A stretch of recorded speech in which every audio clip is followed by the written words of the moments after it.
Today I'm talking about the Father's good pleasure. Today we conclude what we've really been working on for the past 2 weeks. We've been doing the 10 demandments, not commandments, but demandments of abundance. 10 demandments that shift and open and move us internally so that we can experience a shift, an opening, and movement externally. Because as within, so without. 10 demandments of the universe which, if met, will cause you and me to be a catalyst for good in our own life and in the world. And isn't that what we're all about? Start with who we are and move it into the world. And that's an economic growth, to be precise. So remember my story that I told you about my sponsor and my mentor, Reverend Tanya, how she traveled to Asilomar and how she kept saying that she allowed God to give her her good. And when she arrived, how her housing and her kayak trip all just fell into place. People just made it happen. It's all about getting our minds aligned with spirit, getting our minds right. That's the key. Ernest Holmes tells us in his book, Can We Talk to God, that prosperity is inevitable if a person's mind is right. So the question this morning is, are you in your right mind? Ernest Holmes went on to write, God has given each and every one of us the power to receive the riches of the universe, and that power is our thinking. And so, over the past 2 weeks, we've explored 9 of the 10 demandments, all of which change our thinking. So, as I said last week, we were going to save the 10th demandment for today because it is titled The Father's Good Pleasure, and this is obviously taken from Luke 12. It is the Father's good pleasure to give you the kingdom. And I've been quoting, and here it is right here, the Lamsa version, which reads it a little different. It says, your Father is pleased to give you the kingdom. So my question to you today is, do you have your mind right around this concept? That is, do you really believe it? Do you really believe that it's the Father's good pleasure to give you the kingdom? That's the question. Now, I understand that your reactions and feelings, as well as many of your beliefs around the statement, may be affected by your relationships with your human mother and fathers, as well as your religious upbringing, because, you know, we come at different stages of our lives, and many things have happened to us. If you had a punishing and an unloving father, or were raised in a religion where God the Father was demanding and judgmental and angry, then you may have some emotional and spiritual baggage attached to the idea that, you know, God is your Father, that He's pleased to give you the kingdom. And that doesn't give you a lot of comfort to hear that, because you've got 2 ideas in your mind that's fighting. In most of the religious science churches that Rich and I have attended, we've noticed the peace song, originally written, it says, with God as our Father, family are we. That's how she originally wrote the song. And most of the churches have changed it to, with God as Creator, family all are we. And I know that came about because there were individuals that just felt that Father was too limiting. It was, they may have had issues with just being a painful association, really, for many of the members in those churches. So they came with a more gender neutral of Creator. Of course, that's all encompassing. So I think that's just something that's interesting to look, how that's shifted there. But this morning, we're going to look at the concept as God as our Father, and perhaps heal some wounds about that. And it's going to be wrapped around the 10th demandment, of abundance, which is, and this is our 10th demandment, thou shalt look to no other source but God for thy supply. And so we'll come back to the God as Father and God as the Father in a few minutes. But I wanted to look at no other source but God as our supply first. And of course, that does not mean that we should sit around in the corner and go, and just, expect things to drop out of the sky, although that would be nice, but that's not what we do. It means that we may need to make a shift in whom or what we believe is the source of our supply. The source is not our jobs. It's easy to think that, right, when the paychecks are automatically deposited in our accounts, but it's not our jobs. Not our child support, it's not the government. There was a story today, I don't know if you read it in today's paper, about a young couple that has pulled themselves really up by their bootstrings. They have bootstraps. My colloquialism here. Yeah, bootstrap. And it's a young couple that they have a small child, but he'd been in prison for drugs, and she'd started with drugs, and then they got back together, and she ended up getting pregnant, and she said, I'm not going to keep this baby, I'll give it up for adoption unless we commit. And they have friends that are still living on the streets. They have an apartment, and they're setting milestones for themselves, and they're drug-free now, and they are working, temporary jobs and doing the best they can without any kind of assistance. I think they get WIC for the baby, but they want to do it on their own. They've set goals. What's the difference with this couple and the ones that are still on the streets doing drugs? They made a decision. They changed their minds about how they wanted to live their lives. They wanted to do better. And so it was all in their choice and their thinking. And that was what, it was amazing. They know that they have to take charge there. And that was it's an inspiring story. Because God is not the source. God is the source, excuse me. Those things, the jobs, the investments, they're all avenues, they're all vehicles, they're channels through which the source works, but they are not our source. God is our source. And we say this a lot, but do we really believe it? Do we really believe the song that we sang this morning, God is my source? It's really a fundamental tenet of religious science. Ernest Holmes says it quite succinctly in The Science of Mind, which is right here, page 535. The substance of the Spirit is my daily supply. Or on page 404, God is the giver and the sustainer of human life and expression. God is all there is. God is substance and supply. We must learn to accept this. If it is God's pleasure to give us the kingdom, then it should be our privilege to accept this gift. Remember Reverend Tanya's mantra, I allow God to give me my good. I allow God to give me my good. I like that. Because it's my pleasure. We could say that. It's my pleasure. It's my privilege to allow God to give me my good. Or Ernest Holmes writes on page 235, there is only one substance out of which everything is made. Everything. Cabbages and kings, hands and houses, money and men. On page 402, Holmes describes the mysterious nature of God, saying, this is the great mystery, the limitless wonder of the universe. God is that which out of nothing can make something. And it's nothing is really the substance of every something. So where did Ernest Holmes get his ideas about all of this? Well, we know that he was a student of the world's sacred scriptures, the Judeo-Christian Bible, and he read the Bible as a young boy. He studied it as an adult, and he brought its truths into the spiritual system that he developed that eventually became known as the Science of Mind. So these statements in the Science of Mind textbook weren't really pulled out of a hat. So let's look at some of the biblical passages that I'm sure he used as a source for his belief. Genesis 1. In the beginning, God created the heavens and the earth. That pretty much sums it all up, doesn't it? Kind of everything right there.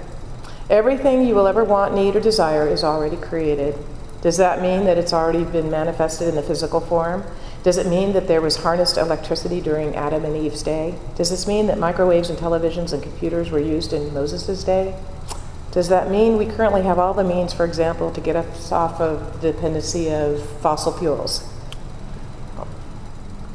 But it does mean that all of the spiritual principles, heaven, and all of the substance, earth, necessary to manifest these things were, are, and always will be in existence. It's our job to expand our consciousness to be able to demonstrate the principles and utilize the substance, and that's where being in our right mind comes in. But they've always been available because, in the beginning, God created heaven and earth. In the Old Testament book of Haggai, we're told that there's only one source of all wealth, and that source is God.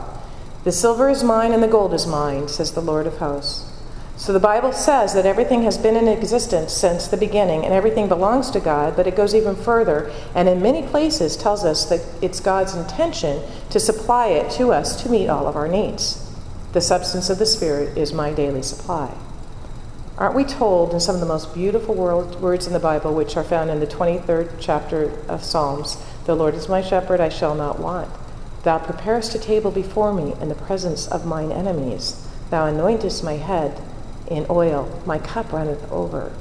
Or in Philippians, and my God will supply every need of yours. Or Corinthians, but as it is written, eye hath not seen, nor ear heard, neither hath entered into the heart of man the things which God hath prepared for them that love him. Or our theme words today from Luke. Fear not, little flock, for it is the Father's good pleasure to give you the kingdom.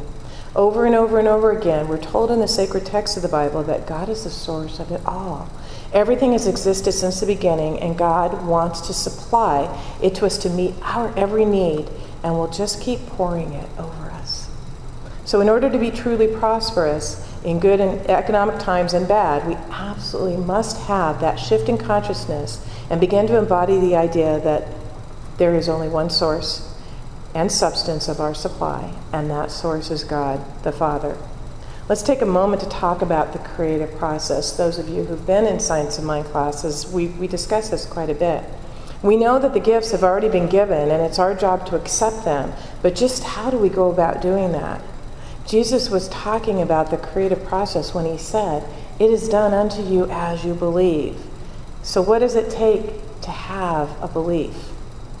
It takes a thought plus a feeling, right? And even if you can't see it, in the material world, that thought and feeling, that conviction of knowing it's already done, seeing it in your mind as being true, and knowing that it's already done, even when you can't see it, even when you can't see it in the material world.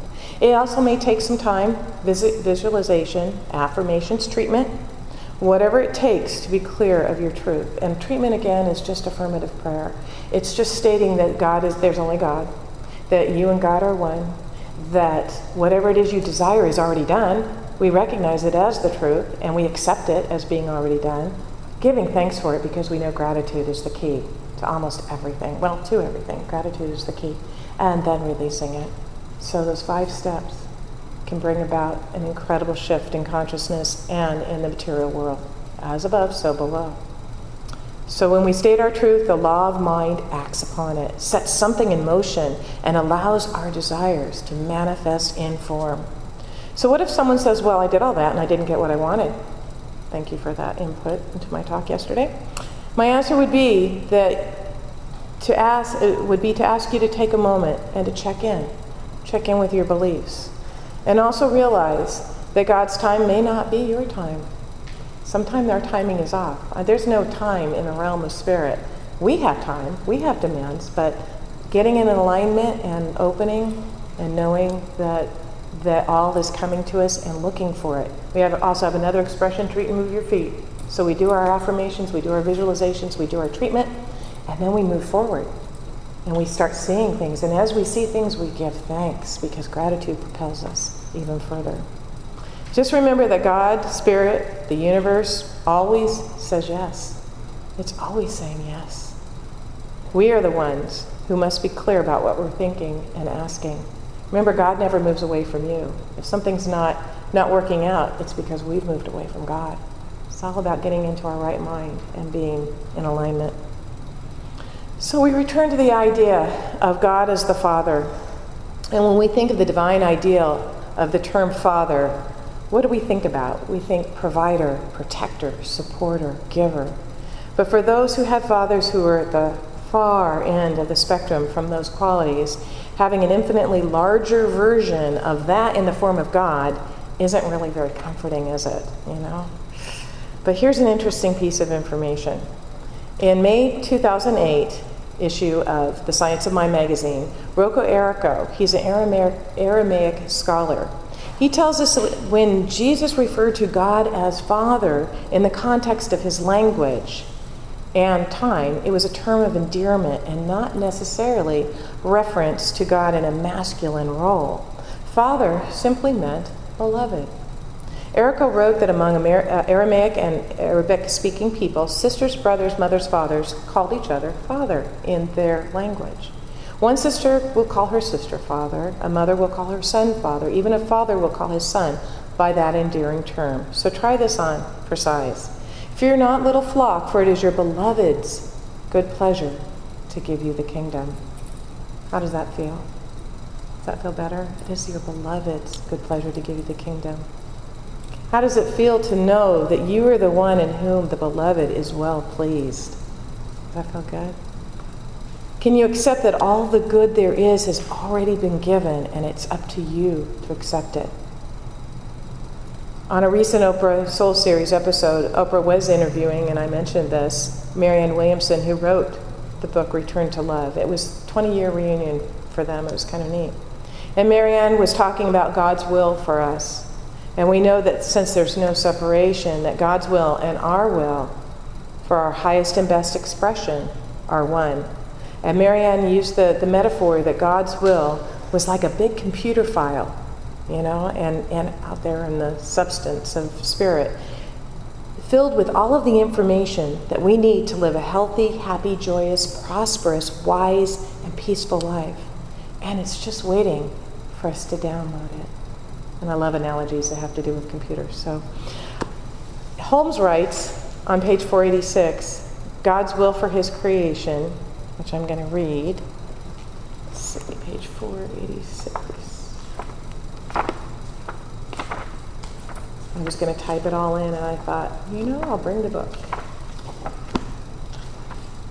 thought I had it marked. 86.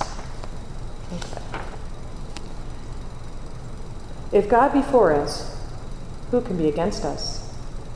If God is all there is, and the universe is one, then there is no power, presence, or law against the truth. One with the truth is a totality. If our whole endeavor is to be and to do that which is constructive, then we are with God, and we may be sure he is ever with us. God knows no outside, he is ever inside. The outer rim of reality is exactly at the center of itself. Nothing can keep us from the love of God. What a comfort. What joy to know that all is well with the soul. What untold sufferings we have had because of our doubts and fears. And we are told not to be afraid, for it is the Father's good pleasure to give us the kingdom. Man alone has tried to rob us of our birthright, the glorious liberty of the sons of the Most High. Let us honor God more and man less. Let us seek within for the cause.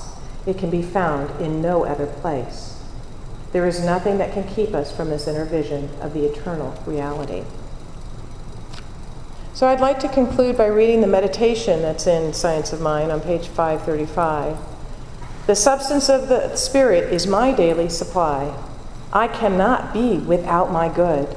I can see that the constant stream of life flowing to me brings into my experience all that makes life happy and worthwhile. I rest in security, knowing that infinite good is within and is expressing through me. I receive my good. And I would like to add, let the downloading begin. And so it is.